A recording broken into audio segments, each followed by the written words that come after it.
everyone. Thanks for joining our webinar. This is Jill Hurston, Director of Marketing.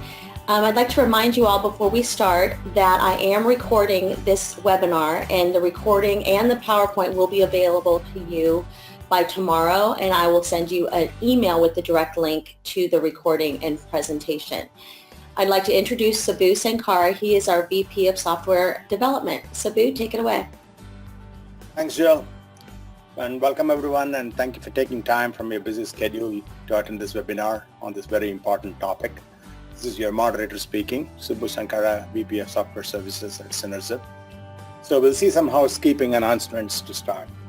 While the presentation is underway, please feel free to enter any questions you might have at any time in the chat window, and I will try to bring it up during the presentation at convenient times. If you cannot answer all of your questions during the webinar, someone from Synerzip will follow up with responses to you. And now over to the topic. The topic on hand is how and when to do TDD and BDD together. In software engineering, behavior-driven development, BDD, is a software development process that emerged from the test-driven development. Although BDD is principally an idea about how software development should be managed by both business interests and technical insights, the practice of BDD does assume the use of sophisticated and specialized tools to support the development process. So BDD is largely facilitated through the use of simple domain-specific language, also called DSL for short, using natural language constructs like English-like sentences. And now on to our guest speaker's introduction. Rob Meyers is the speaker today. He's our guest speaker today. Rob Meyers is the principal instructor and coach at Agile for All. His courses blend fun and practical hands-on labs learning techniques. His goal is to help organizations improve the creation of customer value. He does this by helping teams produce valuable, high-quality software while maintaining a sustainable, innovative work environment. With that, without much ado, I welcome Rob to share his thoughts and views with all of us for the next 45 minutes to an hour. Over to you, Rob. Thank you. Thank you very much. And good morning or good afternoon, depending on which time zone you're in. The very first thing I'd like to do is give you a little bit of a visual as to what the practices of test-driven development and behavior-driven development look like. They actually look very similar to each other from one perspective. So it's interesting to notice how people actually do these practices. I'm going to give you a very non-technical visual of that, and it sets us up with a little bit of background so that we can talk about the value and why we get the value.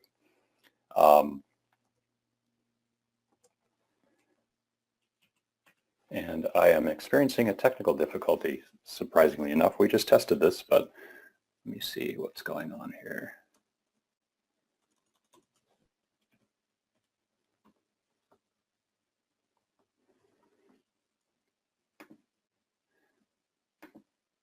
Let's try that. There we go. Okay, I'm not sure what happened there. All right, so what we have here are two people using the latest neural implants to do pair programming in the cloud. They are, you will notice, smiling, and there's nothing out there. It's tabula rasa. All right, so the practice, both test-driven development and behavior development start very similarly, and the activities are very similar. What they do is they first write a little test or specification, and it fails. Why does it fail? Because there's no code behind it to actually make it pass. Notice, by the way, they're still smiling, okay? So this is a success for them to have a failing test. It's not a failure for them. They write a little bit of code, and they run the test, and it passes. They write another test that fails. They write a little more code. They run both tests, and they pass. Now, here's an important step in the process. They actually look at what they've written, even if they've only written a little bit of code. They look at what they've written, they look for a little bit of duplication or anything where they might be able to improve the design right away. They're always doing this. And in this case, maybe they spot something that they can delegate to. So they create a little bit more code or extract out a little bit of code. So now they have 3 little bits of code, same 2 tests, run the same 2 tests. They just continue doing this repeatedly throughout while they're working on their task. And the task, an engineering task, could take from, I like to say maybe 2 hours plus or minus 2 hours. So a 5-minute task, they're going to do this process. A 4-hour task, they're going to do this process. When they're done, they have their implementation in blue, and it's sort of protected by a safety net of unit tests or specifications in the green. And this means that there's the ability to make any changes they need to the blue, the design of the blue. And if they need to add more behavior, they just find a spot and start writing more tests, and they make the circle a little bit larger. So this is the embryonic software, and then as it grows, this continues, the safety net continues to grow with that. So a little bit about me. I just wanted to give you that background because I think that's important to just jump right into things and give you something interesting to look at. Now I'll go back and tell you some stuff about me just so you have an idea of where I'm coming from. So I started in my first internship as a software developer in 1986. My very first Agile team was 1998. And in 2002, in 1998, that first project was a really important project for me. It really showed me that there were new and better ways of developing software and resolved a lot of problems that I was having with software development on my teams. So in 2002, I decided to teach my first test-driven development course, and I've been teaching a similar course ever since. And then in 2018, which is this year, hopefully, I will have a book published. And just to get that out of the way here, I'd like to show you what that is. Okay, so there's the book cover. I've got 75,000 words written, all of which pretty much can be summarized by this slide. Okay, 75,000 words about this simple cycle, because there's a lot of subtlety to this and a lot of power to it as well. So is it effective? There's been not that many studies done, unfortunately. This is one of the better ones. This is IBM and Microsoft got together and ran, I believe it's just simply 8 teams, 4 teams doing TDD, 4 teams not doing TDD. And the important thing to notice there is that the teams decided whether they were going to be doing this up front, and then they were selected as being part of the study. So there is obviously a cost to doing test-driven development. Oftentimes people say, this is twice as much code. And to which I respond, no, it's really more like 3 times as much test code. The other thing to keep in mind here is that test code, or the tests, are very script oriented. They don't have a whole lot of control structures. They don't have ifs. They don't have loops. The tests that we are writing are very readable. And in fact, that's probably the most important part of these tests, is that they are readable and very quickly understandable. And in the aggregate, you can look at a number of tests very quickly and understand what it is that the team is intending the software to do. So they're not cryptic. They're not confusing. They're very simple. And for a cost of 15 to 35% of development time, return on investment of 40 to 90% decrease in defect rates is pretty considerable.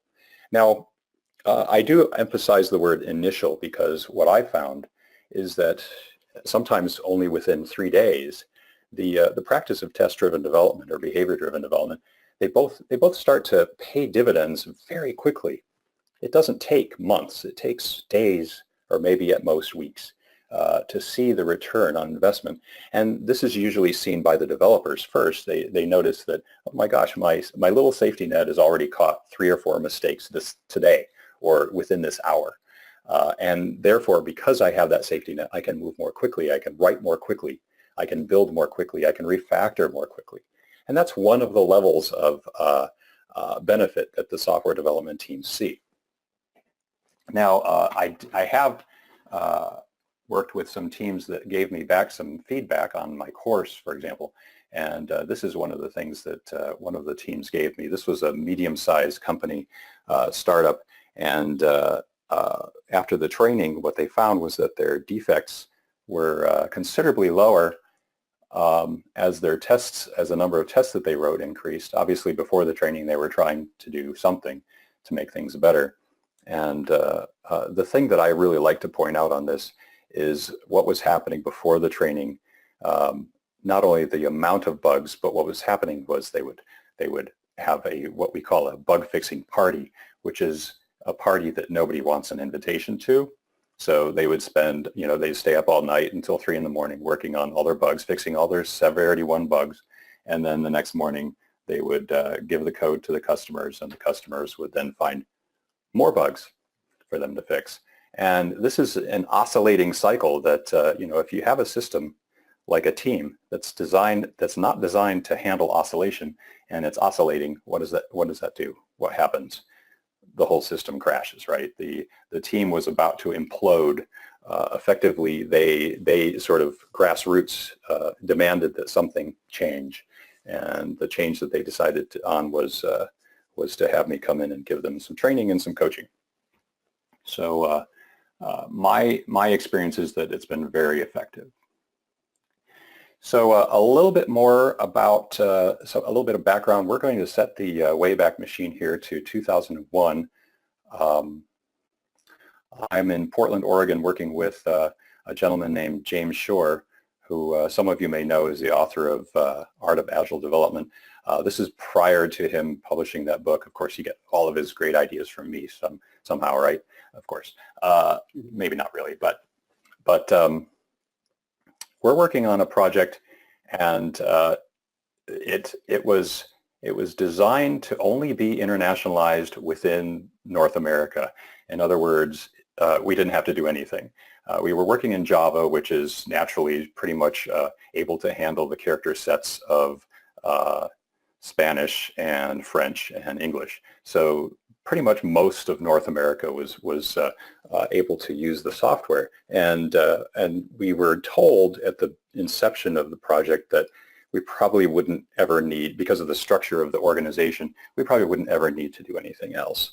And then one day, I was working on this project in 2001, and one day the product owner comes in and says, "Well, folks, here's the deal. The Japanese are very interested in using our software, but they really need to be able to type in Japanese character sets and have those Japanese character sets show up on the other side."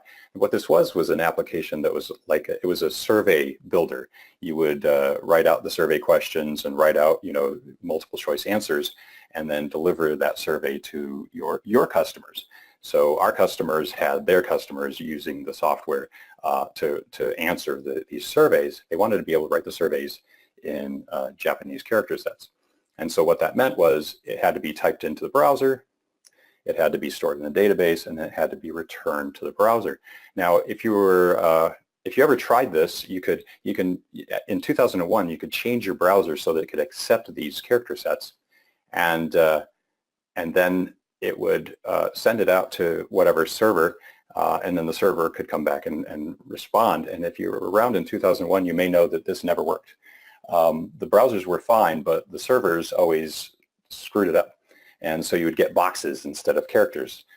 So we would type in, something into our survey software, and it would come back out as boxes. So they wanted to be able to see that. And when the product owner presented this user story, internationalized the entire application suite to be internationalized for all character sets, all Unicode. I thought to myself, I was there for maybe a month or two before this happened, and I thought to myself, oh my gosh, this is a major architectural change. This will be just a disaster. It's going to take us 6 months, I thought. From my experience, that's what it would have taken. Jim Shore, he says, well, let's just take a look at the code. So they took about 10 minutes to take a look at the code, and he was flying through the code so fast I couldn't even tell what he was doing. And he responded to the customer, we can have it for you in about 3 days. And I just nearly fell out of my chair at that point. 3 days to re-internationalize the entire application. I had just come out of some .com projects where we had to bake in internationalization from the very beginning.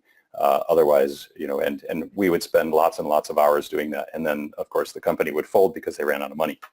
So that was the origination of the .bomb. In this case, we actually got it done in 3 days. And Jim was right. In fact, we spent 2.5 days researching just to make sure that it was possible. And then we figured out that we had to do it in Java, and nobody knew how to do it in Java at the time. And so we looked at the Java docs for all of the little decorators that could go on top of an input and an output stream. And we figured out just the right combination. And I would say after 3 days, we proudly had maybe 10 lines of code written. But that 10 lines of code re-internationalized the entire application suite. And the reason why was because we had been we had been refactoring the code from the very beginning, continuously looking for duplication, refactoring the code. And what we did at the end of this was we during our retrospective, we said, well, it's usually interesting to look at what went wrong. In this case, we decided to look at what went right. So we identified, okay, the very first thing that went right was we've been diligently refactoring the code. And not with any intent, right? Not with, oh, well, one day we might need to internationalize, or, oh, well, one day we may need all of this input and output behavior to be in one location. But that's actually what turned out to be true, was that all of the user input and output were going through one object, two methods, right? Input and output. And so the 10 lines of code we needed right were in one class because of diligent, almost trusting refactoring, where we were just cleaning up the code smells and resulting in really good design. This was some of the best code I had ever seen up at that point. So what supports refactoring? Test-driven development. Right. Now we did identify a couple of other practices that really helped as well. There was continuous integration, which is the technique by which whenever we're done with one of our tasks, we push to master. We get it into the system so that the other teams, the other pairs of people who were working would also see the same changes and be able to utilize the code that we had written. So there wasn't any branching, because then you've got, you're building code that other people cannot use and cannot refactor.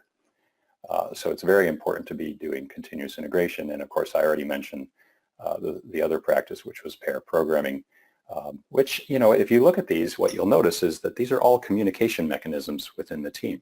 Continuous integration is communicating with the other pairs. Pairing is obviously communication. And test-driven development, one of the primary purposes of test-driven development is to leave behind an engineering specification for the other developers on the team so that they can read and understand what it is that you're working on. Okay, now back to the present. So we've talked a lot about test-driven development. And very quickly, even within 2001, we realized that we needed something else. And from a historical standpoint, test-driven development was around a long time before we had any way of creating executable specifications, which later became, the practice of specification by example, aka behavior-driven development. Doing this in a test-first, a scenario-first approach. And the original tools, things like fit, fitness, and fit library, they were good, they were functional, but then it was, one of the things that's really made behavior-driven development sing is the invention of Cucumber, and I'll talk a little bit about that. So now well, before I go on to, I've been talking really fast. Maybe I should take a little bit of a breath here and see, do we have some questions about what we've been talking about so far? Great. Thanks, Rob. Sure. We have a couple of questions from the audience, and again, I would encourage everyone to chime in with questions. You can put it in the chat window, and I will try to bring it up whenever Bob pauses. So the question is, if I were a startup and I'm trying to validate a MVP or a POC, minimum viable product, or a proof of concept, do I still need to invest in TDD? Is that still meaningful? at the beginning? That's a great question. Yeah, what we used to talk about is prototypes, which this isn't quite the same thing, but one of the things that I found with a lot of startups is that they are really anxious to get something out the door and get it into the hands of customers, which is an appropriate thing to do, right? That's what we want.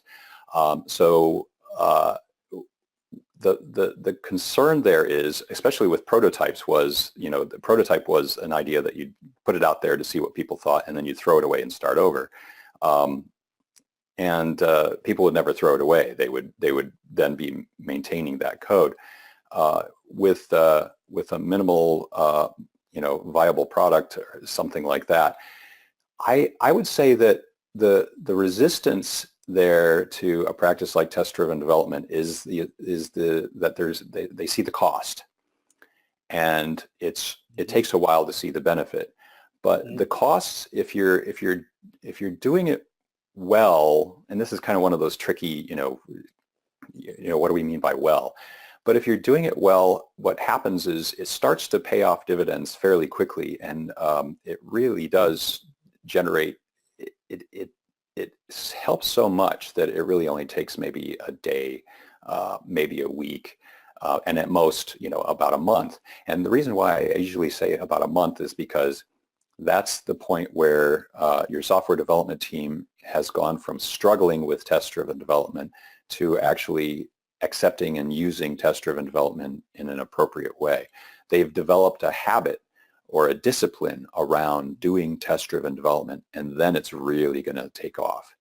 So if they can give it a month, and it is more code, but like I say, it's a different kind of code. It's not a kind of code that you have to think about all of the permutations, like your production code. Your implementation has all sorts of permutations of behavior existing within one code base.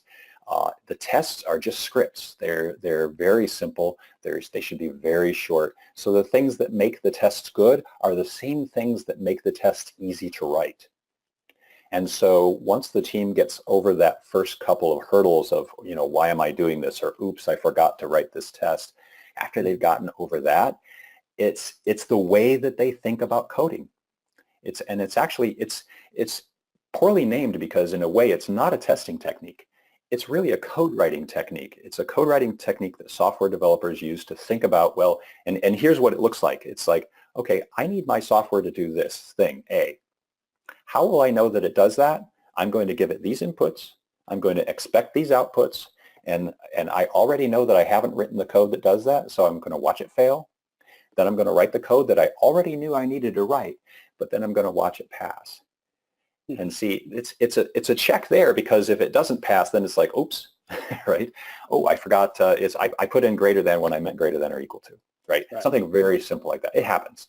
So that's the first level of value, and then the second level of value is when it starts to catch things that were bigger or that were written 6 months ago, and I did some refactoring. So it provides that safety net for the refactorings, and that's the second level. And then this third level, what I described with the internationalization, the interesting thing about the internationalization story is that if you think about it, how valuable was that? For 3 days worth of work, we just opened up the entire Japanese market to this corporation, and possibly the entire Chinese market too. I don't remember whether they pursued that. That was 2001. I don't remember whether they actually pursued China, but they really made the Japanese market happy with the software and able to embrace that software at that time with just 3 days of and that's the third level of value, and it's really unpredictable. But okay, so one of the things that I have to tell you, after the retrospective where we said, okay, so here's the practices that really helped us, I remember thinking to myself, that was a once in a lifetime thing anyway. Why are we going into so much detail? I remember just kind of questioning myself, like, do we really, we did a lot of work and it really paid off, but that will probably never happen in my career again. Now, from 2001 to about 2004, I worked with 2 or 3 teams, and invariably, some unexpected and very valuable user story would come from the product folks about once every 6 months on average. They would just come up with some, and it's very contextual. It's like, okay, I know my team can deliver.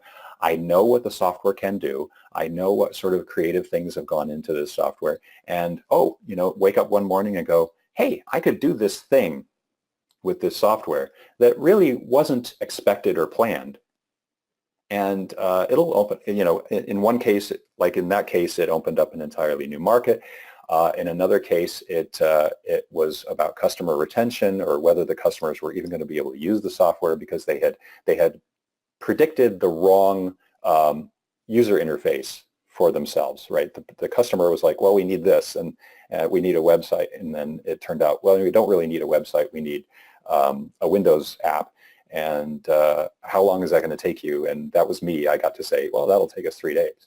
It was that kind of thing where it's like, this is going to be easy. And, so that's the third level. Very good. So if you actually want to be successful, that's what I have to say. I have to say, yes, if you're going to be successful in the long term, do this. Even if you're not, in other words. Right. Exactly. From day one, it's good to get the mindset and then drive the product development of MVP or POC that way. Exactly. Fantastic. Thank you. Another question in the slide that you are showing here, you have some human pictures inside the circle and a few outside. The outside, are they referring to customers, end customers who are using the product? In that case, the question is, how is TDD different from acceptance testing? Right. Okay, so let me go do the little animation back. Yeah, here's test-driven development. This is the software developers and just the software developers. Mm-hmm. And in fact, one of the things that people often miss about test-driven development, like I say, it's not a testing technique, and mostly it's not a testing technique because, it's primarily not a testing technique. Secondarily, it becomes a great testing technique because you leave behind a very comprehensive and very fast set of unit tests. So this is the software developers working on their safety net. So it's of, by, and for the software developers. And this is the entire team. Within the big circle is the entire team. It's the product owner, it's the Scrum Master, it's the BAs, it's the QA folks, it's everybody. And it's including the software developers. So what we usually do with these particular scenarios is we'll pair up a BA or a QA with a software developer, and they'll write out the scenario, and then they'll make the scenario pass. And then they'll write another scenario, and they'll make another scenario pass. So historically, what happened was when we were doing just test-driven development, we said, boy, it'd be nice to have some customer-facing tests, and we came up with this technique called acceptance test-driven development, which was, let's write the acceptance tests for the story in something that's an executable specification. And that's really where Fit and these sorts of things came up with. And you can do that with Cucumber. You could do that in this case. The difference is the proposition behind acceptance test-driven development was that you would write all of your scenarios up front and then, or as you went. So basically it would be like QA working on the tests that would then be targets for the software developers to hit. And it was a great idea, but it was a little bit disconnected. Behavior-driven development is a little bit different than acceptance test-driven development because it's a little more dynamic. It's very much about the team working together a lot, right? They're not, it's not a handoff. It's not we're working on the scenarios and then we'll hand them to the developers and they'll build the software to meet those tests. It's, developer and tester sitting together working on the scenarios. And it tends to be extremely efficient. I watch teams do this, and it's just amazing. They're collaborating, they're getting along, and they're also identifying things. There's assumptions that get raised very quickly when you sit down somebody from the product side of things or the testing side of things. I kind of look at quality assurance people as like the just-in-time business analyst, right? They're breaking things down, but they're also creating the actual executable specifications here. So having them pair with the developer and have the developer go, well, what do you mean by that? right? Or, oh, we haven't covered this scenario. You know, this interaction is very powerful. So did that answer the question to some degree? Mm-hmm. Yeah. Oh, I do want to point out one other thing. So the term acceptance test-driven development is the creation of acceptance tests out of the acceptance criteria of a story. And which is a little bit different in behavior-driven development in that we're not so very concerned about attaching this. I mean, when we create the scenarios, obviously we're creating the scenarios because of the story, but we're categorizing the scenarios based on the feature. In other words, if there's an existing feature and a story is just modifying that feature, we'd probably actually go into the files that describe that feature and we'd change them there. So when you're done, you're left with a description of the features and the story, the user story from the, from 1998 on. I mean, we were always using user stories. They're not actually considered part of Scrum, but are a necessity in Scrum, but they usually show up. And the interesting thing is that the early teams, when the story was completed, it effectively went away. You know, there's no connection between a story and a feature anymore. A story is a delta. A story is a change to the system. Once the change has been made, what's left behind, the scenarios describe the feature. And so it's really not fair to use the term acceptance test-driven development, and it's not quite accurate to use the term, one of the other terms that I heard was story testing. It's story testing, but again, just like test-driven development isn't a testing technique, story testing or this method isn't really about testing the story because the story just goes away. Mm-hmm. Okay. Now, let me give you a little bit of just a sample of what these scenarios look like. And this is, of course, a contrived example, but it's a cute little contrived example of Lisa Simpson. And she's using something like Amazon.com, but they have a book club. And if you recall book clubs, the idea behind a book club was that the old book clubs would send you something in the mail and say, here's these 2 books that are going to show up on your doorstep if you don't do anything. And of course, they were relying on us forgetting to fill out the form. And so you'd end up with these 2 books. And then you ended up with an invoice for the 2 books. One of the things you could do with the form is you could pick alternatives. You could say, I don't want your 2 books. I want this other book. And you only had to buy a certain number of books per year. Imagine what, that would look like on the web. It would look very similar and would probably be pretty cool. I haven't seen it done, but I always fantasize about these things. So this is one of those scenarios where on Lisa's wish list, she has this book and it shows up as a book club alternative 1 month. So when she's looking at her book club options, then a star appears. Okay, so it's very readable. It doesn't talk about technology. It doesn't say anything about the web or Windows. It doesn't say she clicks on this or anything like that, right? It's just very much a business rule, described in a very consumable way. And it's also beginning to use a little bit of ubiquitous language. In other words, we're identifying what this word alternative means. Okay, so I'm going to switch to the next one, and this is very similar. But one of the things, so first of all, the stuff in blue is what Cucumber gives you. It doesn't give you a whole lot. It's powerful in its simplicity. It just gives you these keywords. Given, when, then is the basic pattern for any scenario here. If you're used to use cases, you're used to preconditions, actions, and postconditions. These are very similar. Or arrange, act, assert is another way that we described it in unit testing. But I like these terms, given, when, then. Now, when I move on to the next one, the other stuff in blue is the stuff that we already created for the previous one. So what you do is it actually, Cucumber is very clever. It says, you need something called, a method called is a book club alternative, and you don't have it, so you need to write it. And it actually gives you the template for how the code is going to look. It's a lot of the applications now will actually write the code for you. They just won't wire it up. They won't glue it to the system under test yet. They just leave that blank. So you just fill in the blanks. How do I call my system under test? And then all of this stuff works. So the blue stuff is the stuff that exists already. And so in order to get this application to run, or this particular scenario to run, we need to write one more glue method called has already purchased, the stuff that's in black. And then in order to get it to pass, we just make sure that next to the bell jar, there's a stop sign.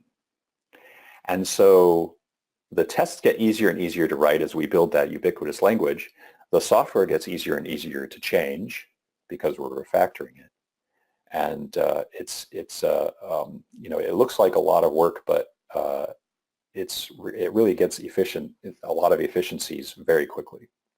Now let me move to this last picture here to kind of put everything together, because I need to talk about, obviously, when to use one or when to use the other. In a lot of ways, behavior-driven development is sort of an outgrowth of test-driven development, and it's an enhancement, an improvement upon behavior test-driven development in some ways. However, it's very powerful because it's customer-facing. So what we see here is we start with a story that we build some scenarios in behavior-driven development, and then as they pass, we can hand off the working code to QA to do a little bit of extra exploratory testing. And in fact, one of the things we're trying to do as we speed up the testing in the development cycle, we're allowing our testers to have more time to do important exploratory testing. So now you see that if they, I've got the lines in the middle here showing going from red to green, and you could presumably see them going red to green, behavior-driven development. Now there are certain circumstances where they're going to need to drop out of that into a test-driven development loop over on the right, where they need to do a little bit more detailed work. And I just wanted to cover a couple of the places where I've seen that happen. So uses of TDD within behavior-driven development, combinatorials. So this is a case where, let's say we have, a gazillion feature switches or something like that, or even just a dozen feature switches. Think about all of the different combinations of active features that you could have for various customers based on your feature switches. That's a combinatorial explosion. Now, if you try to write a scenario for every single one of those combinatorials, you might spend 3 months just writing all of the scenarios. So one of the things that you might want to do is drop into test-driven development, and there's two benefits to that. One is that you're not cluttering your product specification, your executable product specification, with a lot of noise, right? Instead, you're going to put it into the unit test. The other thing that happens in the unit test is that if you're using something like test doubles, you can actually break up the combinatorial, so they're not really combinatorial. Any interaction between two objects can be managed with a test by replacing it with test doubles, or it's conditioning the test in such a way that each individual interaction is being tested individually, and there are no combinatorial test explosions in that case. So what you end up with is greater test coverage, complete test coverage with fewer tests. One of the stories I tell is my very first Agile project was in 1998, and what we were doing was a storage area network system. I don't even know if that's a thing anymore, but we were working with hardware people. They were building some special hardware, and we were building some special software to do policy-based storage area network management. And this was about the time that our first Agile coach showed up, or extreme programming coach is what we referred to him at that time. And before he showed up, what we were building was things like, a little object to represent a tape drive and a little object to represent a disk drive and all that kind of stuff. And he came in and he said, "That's not your domain. What are you doing? You're wasting your time. That's not your domain." And we're like, "What?"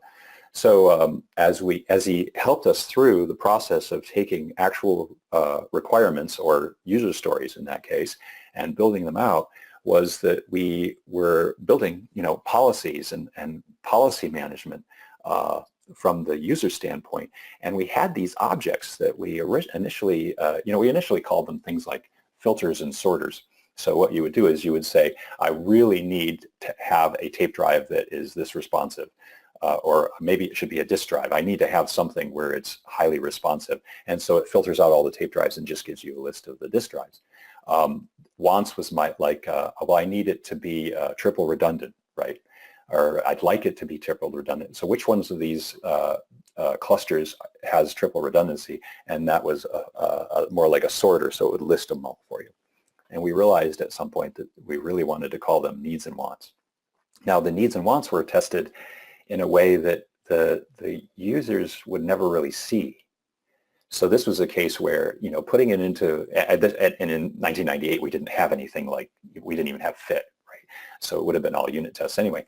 But we don't want to necessarily clutter the executables product specifications of the Cucumber scenarios with little details about objects that the user doesn't get to manipulate, right? It's more like these are the things that the software developers are building so that they can build the software. These were things that helped us build more software. And so those are the kinds of things where we drop down into, I would suggest at this point we drop down into test-driven development. In other words, if there's multiple layers of software, if there's lots of things going on, if you've got, a basic old CRUD app, a create, read, update, delete, screen scraping CRUD app, you're not going to need to do that much. But whenever there's a case where you're dropping away from the user interface and doing some really clever stuff, you might want to do test-driven development in that case. Anytime that the Cucumber scenario can't get from red to green before lunch, right? You can leave it red, but you're gonna want to get some quicker successes, right? You want to get to smaller, quicker successes. Drop into test-driven development, use the unit testing framework to build these things. And I talk about test-driven development and unit testing, and I talk about behavior-driven development in Cucumber, and I want to make sure that I also express that these are orthogonal issues. The tools and the practices are orthogonal to each other. Normally we use the unit testing framework to do TDD. Normally we use Cucumber to do BDD. However, I have seen teams that are, for the most part, are doing unit testing with Cucumber. And of course, before Cucumber, there were times when my teams would use the unit testing framework and kind of elaborate upon that, or create a testing framework that we could use that would make them more expressive. For example, like web apps and that sort of thing. In 2001, when I was working with Jim Shore, we built a little framework where we could say things like, click on this button, and it would actually go and click on the button in a headless browser. So those sorts of things were definitely possible even then. Mm-hmm. And then there's yeah, go ahead. Rob, we have a question from the audience from Cool. Bill. If it's a good time to take it now, because you're seeing that we are talking about the context. Yeah, sure. Do you see development teams struggle with the scope of tests to be written for TDD versus BDD? For example, I've seen some teams write functional tests as part of TDD versus method level tests in TDD. Yeah. If I understand the question, yeah, I like to reserve unit testing or test-driven development for unit testing, or that term for me means unit testing, and really it's about how do I write my code. So I know I want to write this line of code or change this line of code. What tests do I need to do that? And therefore, it's not a good platform for functional testing. And in fact, what I like to suggest is that we have basically two types of tests that we write when we do test-driven development. Most of them are the kind of tests that will run in memory and that don't access any third-party software. They don't access a file system or a network or a database. They are completely in memory, and they are completely within our own code base, okay? And that's the majority. That's 99.9% of the tests that you write in test-driven development. And then there's, and you can get, I mean, you can test everything except, any sort of access to the system or the third party, the network or a third party framework or whatever. And in that case, we do what I think Jim Shore used to call these focused integration tests, where you're testing that that the interface is working correctly, right? That you're able to talk to this object and this object is responding correctly. For example, if you've got a database layer that's not attribute driven, or anything that's not attribute driven, you're actually calling a library, then maybe you need to have one or two tests that call the library in an isolated environment, hopefully, so that it'll run on your laptop, on the development machine without actually reaching out. And, I like to say you don't want the big red button to actually get pushed. You don't want to launch the missile, right? You want to test that you could launch the missile if you needed to. I know it's kind of a gory scenario, but it's an effective scenario, right? It brings some visceralness to it. You don't want to destroy something. You don't want to erase the database. You want to make sure that you could erase the database if you needed to. And so you'll erase the database on your local box and then restore it later, right? So you're testing that in a testing scenario just with a little bit of a unit test. Now, so you can get, just about everything tested that way. And it brings up the question, well, what isn't tested yet? And I got to tell you, I've seen people do this unit testing thing and then go, it's got to be, all got to be good. And they bring up the software and instantly there's a problem, right? So we always miss something. And it's showing us that a lot of bugs are missing tests. It's a good thing to think about a defect as a missing test. So behavior-driven development gives you another layer. With behavior-driven development, with the scenarios, you could test in memory in proc, or you could actually have it use Selenium to talk to the browser, talk to the server. Hopefully, it's a test server, right? And do very similar testing. And oftentimes people will do that with their scenarios. The given will actually go in and reach out and populate something in the database, and then when they'll invoke the web application, and then they'll do some checking on the results from the browser. So you have this ability with behavior-driven development to do whatever it is that it's going to take to get that scenario to pass. I recommend that as much as possible we push things as close to the code as possible, so that we limit the amount of things that could go wrong that don't have to do with the scenario. And the acknowledgement there is, okay, for example, navigation, right? So there are times when we want to make sure that if I click on this button, I go to this other page, or after I log in, I show up on this particular page.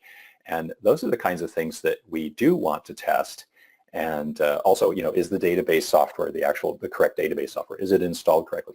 All of these things about system testing and integration testing are very important. They could be separate scenarios. So you can take what you used to do as one big huge, I'm going to log in, I'm going to go to this page, I'm going to type these things in, I'm going to check this value, then I'm going to log out, and all that kind of stuff can become different scenarios. One of them's about login. One of them's about whatever it is I was trying to do with the software. One of them's maybe about logging out, right? You can have completely separate scenarios that test separate pieces of the software, and it's really beneficial. It's beneficial to the reader of the scenarios to understand, this is all that this is testing, and especially when one of those tests breaks, it should tell you what really broke, not that something broke. If you make a change to the database schema and everything stops working and all your tests stop working, what do you know? It's going to take some digging to figure out what happened. You want a test that says, hey, you just changed something really critical in the database schema.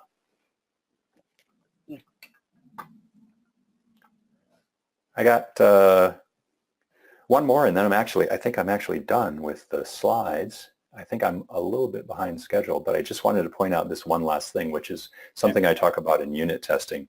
I call it the jet-lagged intern principle, which is that one of the other reasons why we want to use test-driven development is to, in the unit tests, like I said, we're communicating with other developers on our team. So this is, test-driven development used to build the code gets us to a certain point, but sometimes we want to add some tests that pass right away that just explain our intent, that explain it to another developer, so that 6 months from now when we hire somebody new and they're tired because they just flew over from Bangalore, they're trying to get some work done, and they try to do something, and there's a reason why we don't want it done that way. We've got a little test that says, oh, no, that's there for a reason, right? And that's pretty much it. I think that's all that I had. Oh, our avoid cluttering product specifications, I already mentioned that. Okay. Very good. So I don't know how much more time we have for yeah, we have about less than 10 minutes left, so we can go over the slide and yeah, please go ahead. I'm pretty much done. Okay. All right. Yeah. Great. So so ready for questions. All right. So now I just want to remind everyone that while we have a few minutes left in this webinar, feel free to enter any questions that you might have at any time, so that we can discuss it at the end.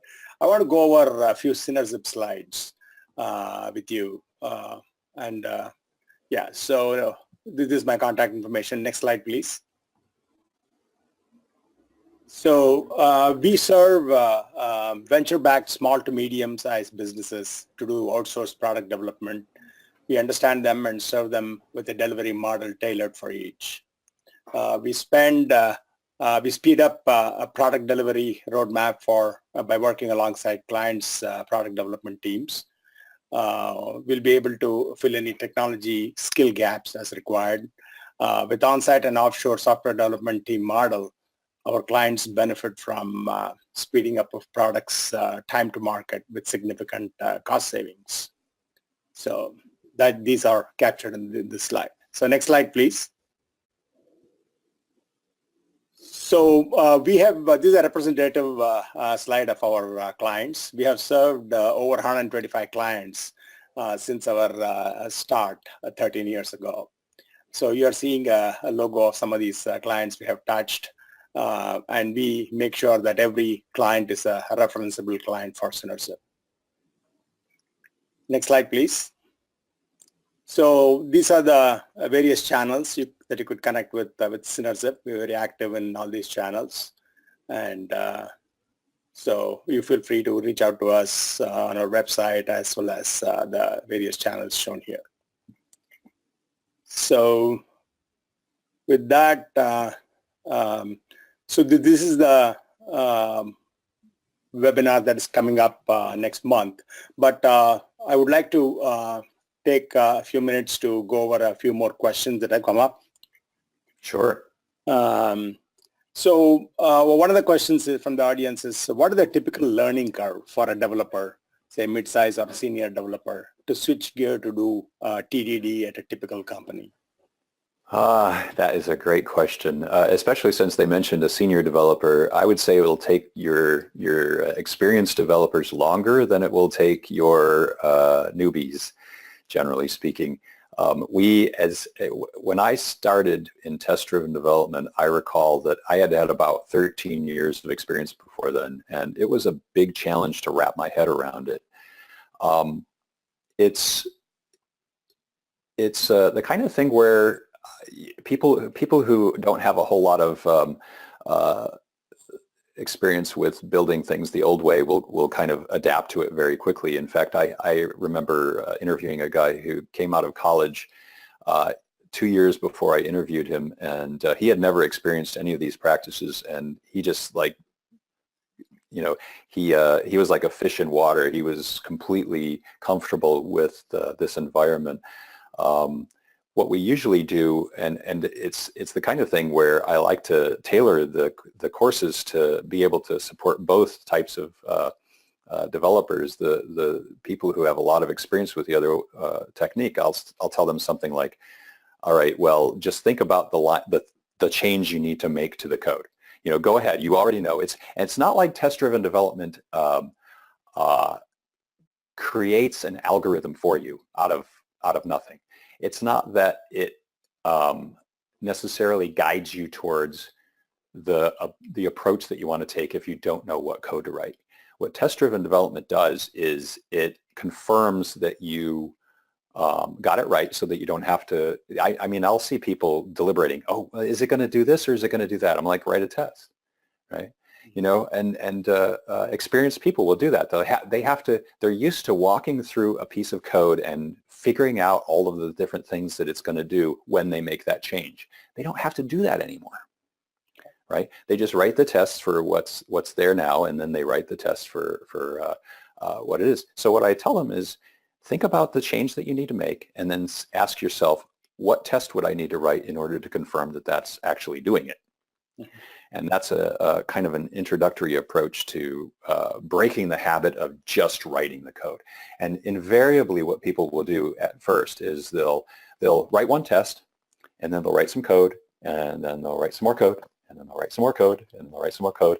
And if they don't have somebody sitting with them, this is why in the course I also have them pair, because the other person's like, wait a minute, we're in a test-driven development course. Maybe we should write the test first, right? So they forget. It's very easy to forget. We're humans. We're natural. We have our certain habits, and they've been effective habits. What this is doing is it has to establish a new habit. So what I tell people is there's kind of three parts to a habit. Or a discipline, so to speak. It's a habit, so it takes about a month to establish it's a habit. It's something that you find that you're doing even when you're under stress. So if there's a big deadline, do you drop unit testing? No. You actually continue to do your unit testing because you know it's going to pay off. And then that's the big thing, is it's going to pay off for the organization. 90% decrease in defect density is sweet for the organization, but you also know that it's benefiting you, and that's when it sort of starts to become your way of doing things, right? So I would say we could get a senior person to be doing this within a month, probably less. Very good. So we have time for one more quick question. Does the development team need to plan for additional time to include BDD? Oh gosh, that's an important question too. The quick answer is no. This is part of your process. So when I talk to Scrum teams, one of the ways I describe process changes is this way. There's the process, and then there's the thing that you're building, right? Test-driven development is not a thing you're building. It's part of the process. So you're talking about estimation of stories. And it really shouldn't change that, especially after that month, right? If anything, it's gonna make it easier. So it's gonna make it quicker. What Scrum teams often find is that they eventually slow down. The cycle time for a particular story will increase, right? It becomes, hey, we could have done it in 3 days before. Now it's going to take 3 weeks because we have all of this existing code. What happens on a test-driven project is that if it would have taken 3 days on day 1, when you get to day 4006, it's still only going to take 3 days because the rest of the code isn't getting in your way because it's tested. So it's the kind of thing where it shouldn't be a task. It should be part of your working agreements, your team's working agreements. We do test-driven development. Very good. Okay. Fantastic, Rob. Thank you. So with that, we are on the slide. You're seeing the next month's webinar that we're going to put up, and the information will be on Synergist website as well as other media channels. We encourage you to do early registration and look forward to your active participation. So once again, I want to thank you all for attending this webinar, and catch you all in the next month's webinar. Take care.